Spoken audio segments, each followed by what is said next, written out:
Well, Bob, it's so great to see you again as one of the only repeat guests of the podcast. Oh, I'm honored. I'm honored. Oh, I just love talking to you. And I love Well, what you do with the content. Thank you. I'm honored to be back.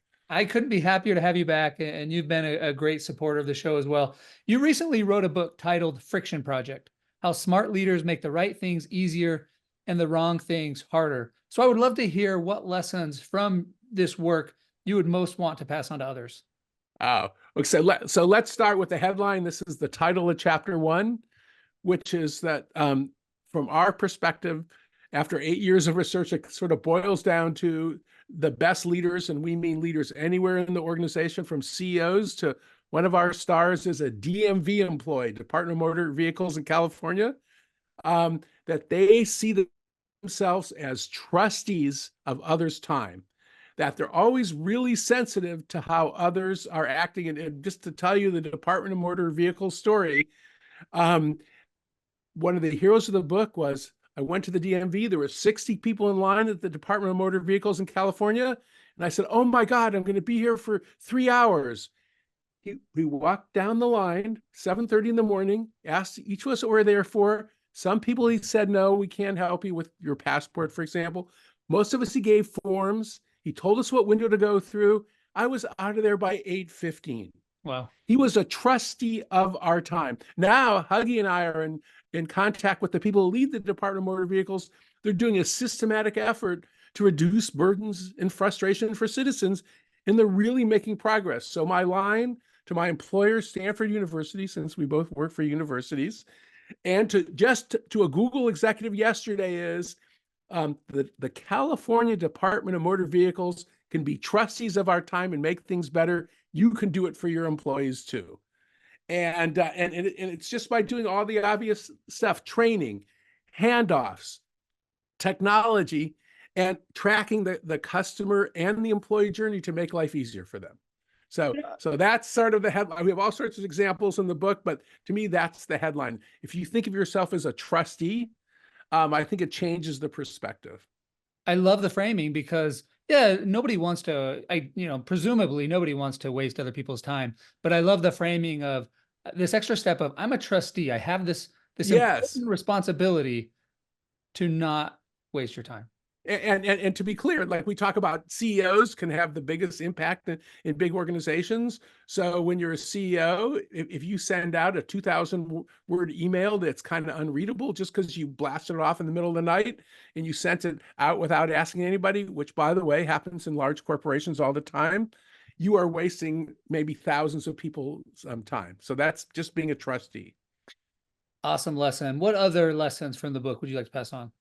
So my second lesson would be that for us human beings, our natural tendency, and this is all sorts of psychological research supports this, sociological research, is to add things to anything we do, whether it's a soup recipe, a vacation, improving a university. There's some great research by Leidy Klotz, who wrote the book Subtract, that supports this.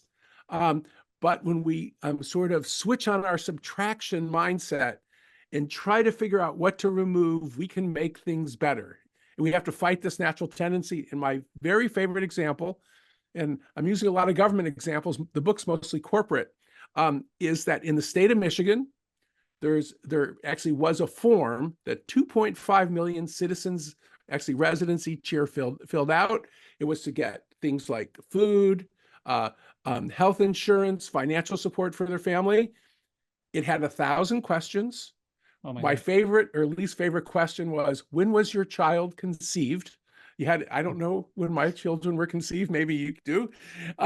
And so 42 pages long, and a little nonprofit led by a guy named Michael Brennan, they led an effort to improve the form. And to us, this shows that, friction fixing is a high effort thing to do. They had to, first of all, get the people who ran the agency who were responsible for the form on board. They did that. They worked with citizens. They worked with employees. They did 6 prototypes. And now it took them about 2 years. It's called Project Reform. Your audience, folks, they can look up all the details on the Sevilla website. And the form's now 80% shorter and it's being used throughout the state of Michigan. It takes about half the time to fill out. Many fewer visits to the lobby because people aren't confused. And to me, that's a case of it was really a lot of work to fix it.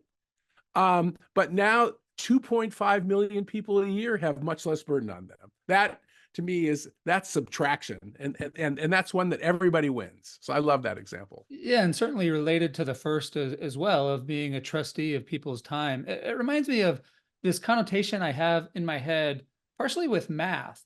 Improving equals addition.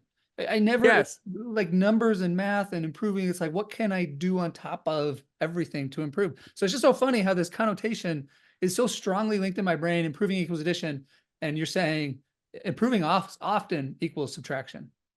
And we have to fight our natural tendency. So my co-author Huggy is really obsessed with this notion that to design better jobs, and since both of us are academic, just sort of every major theory has always been about adding more and more and more stuff for people to do to their jobs. Maybe we should take away some stuff. So that's sort of an example of that. Yeah, it reminds me also of Jennifer Palka. I had her on the show recently. Founder Oh, of she's For awesome. America. Yeah, she's awesome. And she was talking about how in Oakland they're having a hard time filling potholes because they have so many important steps to go through. You know, they've been very thoughtful about all of the different stakeholders anytime you fill a pothole. And so you have all of these thoughtful things, all these processes that in isolation, they were good ideas. When you add Right. them all up, it keeps you from filling potholes. Yeah. And that's a classic thing that the road to hell is paved and literally, I guess, unpaved in this case by good intentions, because everybody is trying to make things better, but it's sort of like a tragedy of the common situations, but nobody realizes that they're adding one more sort of thing. So, that's one of our favorite expressions from the book from the great social theorist, George Carlin, that essentially he had this line that my shit is stuff and your stuff is shit. So everything we want to add, my shit, that's stuff, everything I want to add. And it's even like this. I'm thinking about like when we do curriculum design in universities, my class is the most important class. I don't care about your class, but my class has to be required. And pretty soon you end up with so many requirements because 7 powerful professors all made their classes required when really only maybe one should be required. So that's the classic thing that happens. Well, and the other tangent that I just have to share about George Carlin that I just always remember when I'm driving is everybody that drives faster than you is a maniac, and everybody that drives slower than you is an idiot. So you're right. He's a great social theorist. He was a great social theorist. Okay, so we've done 2 lessons. I'm used to the Nate show that we're efficient for your audience. This is not like a lot of long blabbing. The third one, and this is really mushy, but I kind of am kind of falling in love with the idea of love, at least this week. And we do talk about this in the book. And this comes from 2 places. One is that there's a wonderful woman. She passed away. Her name's Sigal Barsad. She died young. She was at University of Pennsylvania at the Wharton Business School, and she wrote research on companionate love. The notion that when people in a workplace have, platonic love for one another, that they like their jobs more, they perform better, they treat customers better, and so forth. So with that in the back of my mind, when we were we ran a little show called The Fixers, just briefly, we interviewed this amazing guy named Todd Park. So Todd Park, what he's most famous for was when he was CTO in the Obama administration, he led the effort that fixed the Obamacare website. When he got there, if you clicked on the site, it would take 8 seconds before the page would move. This is like old AOL days or something, really slow internet, really a mess. And he brought together sort of the lifetime bureaucrats and sort of hotshots from Silicon Valley, and he got them to fix the problem. Before that, he and his brother Ed started a company called Athena Healthcare. They sold for a fortune. They're sort of MBA types. And now they have a company called Devoted Health. It's in 13 states. And the concept is that there's one point of contact, if you're 65 or older, that you contact this one person who helps you with all your healthcare needs. So Medicare, insurance, things like your dentist, non-prescription drugs and things like that. They help you with everything. And he's a great logistics guy. If you sort of think about a great software guy, he's an MBA type, but he said, what we start with is love. and he's so charismatic. And his perspective was, so when you contact one of our employees for help, that person, they think of you as like your mother or your father. That's the person that you're helping. And if you just think about the amount of love for your mother or father when you're helping them, and I just remember, unfortunately, both my parents have passed away, but I remember how frustrating it was for them to deal with the healthcare system and how difficult it was. And they were both very competent administratively, and it was still very difficult. And I love that idea that if you start with the love, and then you build the logistics behind it so that they don't have to deal with all the fragmentation and friction that's part of healthcare, and it's so difficult to navigate. And I really like that idea of, starting with love, or some people might be more comfortable with deep caring and empathy, in using that as the first design principle, and then backing up from there, as opposed to how do we save as much labor costs as possible.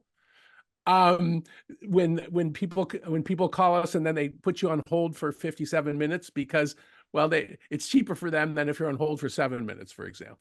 And Making it difficult to cancel things, or trying to trick you into long-term subscriptions. You can feel it when the companies are not leading with love.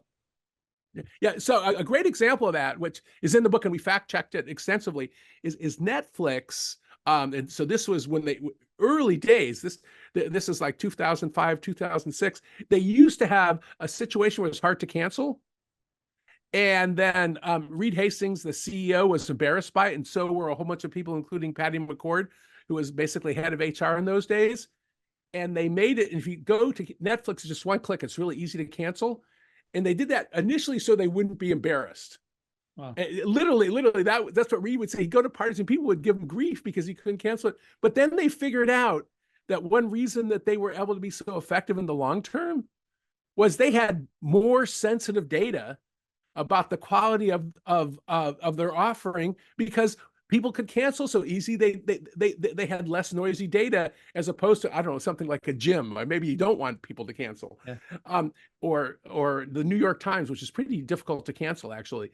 So to me, I really sort of like that notion that Patty McCord, and there's a guy named Eric Colson who was an engineer that we interviewed about it, and they said the kind of good surprising thing is we figured out we had better data and we could respond more quickly than our competitors who had trouble canceling. So that's a case where removing the friction actually gave them faster and more accurate data about customer satisfaction data, basically. And maybe a little bit of a tangent, but my wife and I kind of cycle through the different subscriptions, and because Netflix is easier to cancel, in my mind, it's also easy to sign up. So I feel like I'm excited to sign up again because I know I can get out of it when I need to. So wow.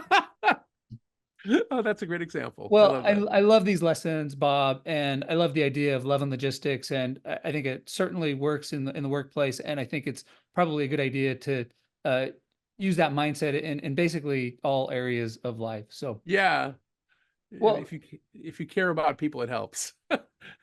So great to talk with you again, Bob. I love the lessons. I want to be a trustee of your time. So and yours.